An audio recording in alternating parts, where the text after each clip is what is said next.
Non-high income earners are about to get a $2,000 stimulus check from the federal government. This is coming to light as Republicans seek swift approval of a deal to reopen the government.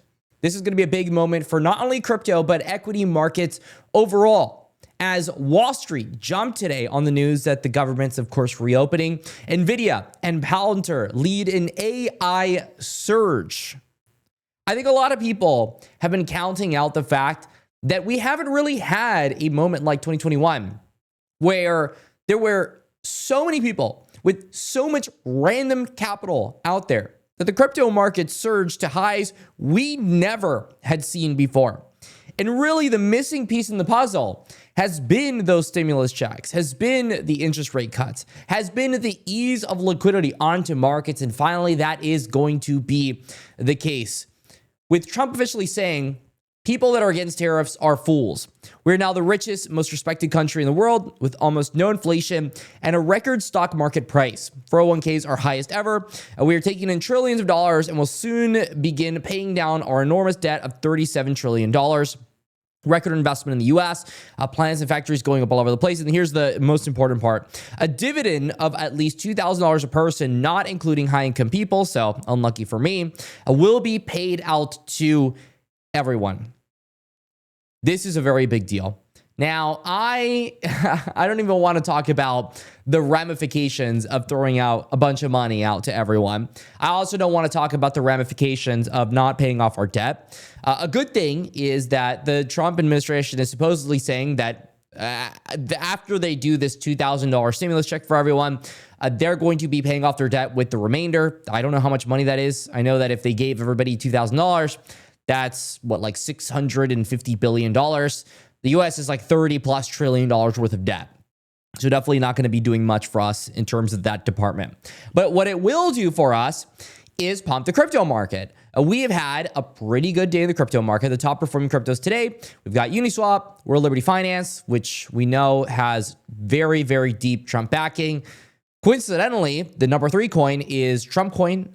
We have Starknet XRP, HBAR, IMX. So interesting to see gaming there. And then kind of down the list, other adjacent coins to the ISO 20022 narrative. Now, what do we do with this information? Well, what we want to see is after the government is reopened and everything stabilizes, that we get those cuts that we're expecting. If we get the cuts that we're expecting, then we are off to the races. January should be the beginning of a massive run for altcoins as these stimulus checks are hitting. I'm going to be honest, I don't think everyone's going to be paying off their debt. I think people are going to be gambling on altcoins, and that is an unfortunate reality to this situation.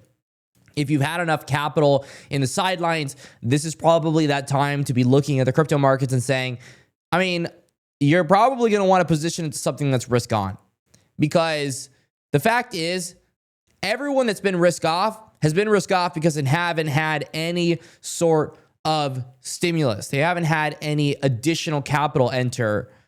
Now that they've had additional capital, they're going to be investing into altcoins, and that's going to be a massive search for alts in terms of retail trading. Of course, the long-term prospect for crypto has to be institutions. Retails are just short-term fuzz. There's going to be a nice Q1, Q2 pump more than likely for altcoins. But at the end of the day, we want to see institutions pick up these altcoins through maybe ETFs, through maybe stock equity picks where they're buying back the crypto. These treasury companies are a massive narrative right now in crypto, but that's kind of where my head is at. This is going to be really good for short term. I don't know if it's going to be the best thing for the long-term growth. Other things that we saw today, which I thought was interesting, the Trump administration wants to allow crypto-backed mortgages. Here's why. Now, I am someone that is full-time in crypto. I have a lot of my net worth in the crypto industry, and there's no universe in which I would be approved for a mortgage just based off of my income and fiat.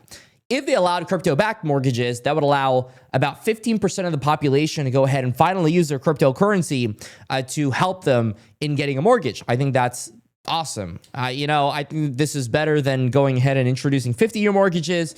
That is ridiculous, and that's just something that's going to be sucking more money to the banks, which why do the banks need more money? I don't think the banks need any more money than they already have.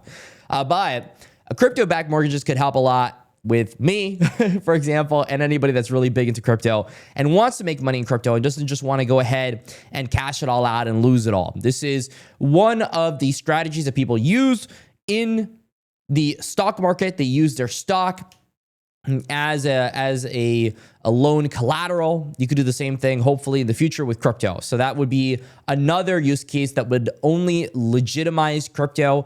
The more legitimate crypto is used, the more places crypto is used, the more people are going to more than likely accumulate it, which is always a good thing. Another thing that happened a little bit globally, the Bank of England today softened stablecoin stance with the new proposals. Remember that Europe is one of the capitals for regulation. They are regulating everything, over-regulating, way too much regulation. That's why innovation leaves Europe. But once the innovation has happened, they come back to Europe for regulation to get things right. Now, the Bank of England has gone ahead and proposed up to 60% of stablecoin assets may be invested in short-term government debt. Crypto industry had criticized banks for tougher stances than other countries, and the central bank sticks with caps on stablecoin holdings. That is very interesting because now that means that these guys that are stablecoin providers that are funding the market, right, in the crypto, they're going to be able to buy a bunch of short-term government debt. And governments all over the world are, of course, going to love that. Why wouldn't they love that? You know, buy our debt. Buy our debt. Please buy our debt.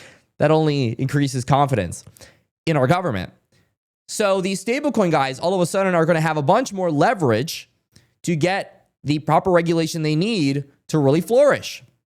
And so I think this is absolutely phenomenal. I think this is phenomenal news for anybody that wants to see crypto further legitimized. The more stablecoin investments that come into government debt, the better it's going to be for everybody else. Simply put, right now, if I go to CoinMarketCap and I look at the cryptocurrencies bringing in the most volume, Tether's got $138 billion. And that's just today. Stablecoins have been long dominating the volume market because a dollar's a dollar, right? So it can only be a good thing for these stablecoin providers to continue to accumulate more cryptocurrency.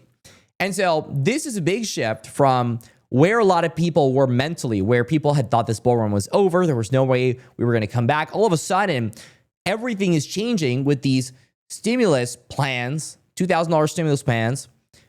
Also, the government's finally reopening, which I think is absolutely massive. So big day for the crypto markets. I think a lot of people are going to be absolutely shocked with what's going to be coming here in quarter one, in quarter two of 2026. This is a cycle like none other. Of course, every cycle is a bit different, and this cycle is not unique to that. As always, stay classy. Thank you for watching, and that's all.